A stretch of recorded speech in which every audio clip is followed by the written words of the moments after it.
Hi friends, good morning. ఈరోజు ఏమైందంటే ఏదో మనకు బాకీ ఉన్నట్టు వీళ్ళు మందుల షాప్ ఉంటుంది, అదే పిల్లలు తాగే మందు కాదండి, పెద్దోళ్ళు తాగే మందు. ఏదో ఆ షాప్కి ఏదో మనకి బాకీ ఉన్నట్టు మార్నింగ్ బ్రష్ చేయకుండా మొదలెట్టేస్తారు. ఆ డబ్బులు ఏదో ఉంటే పిల్లలకి పనిచేస్తాయి, స్కూల్ ఫీజుకి, ఇంటి రెంట్కి పనిచేస్తాయి అనే జ్ఞానం కూడా లేదు వాళ్ళకి. తాగితే ఏమొస్తుంది, పైన తాగుతారు, కింద నుంచి పోసేస్తారు, అంతే కదా, ఇంకేమన్నా ఉందా?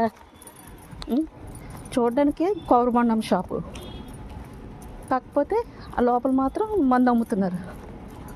అదేం బాటిల్లో పెట్టిస్తే లోపలికి వెళ్ళి మరీ తాగుతున్నారు. ఎప్పుడు మారుతుందో ఈ లోకం. కనీసం పిల్లలు ఎదిగొస్తారు, వాళ్ళ ఫ్యూచర్ ఎలాగ ఉంటుంది అని కూడా లేదు వాళ్ళకి. చెప్పండి ఫ్రెండ్స్, నిజమేనా కాదా?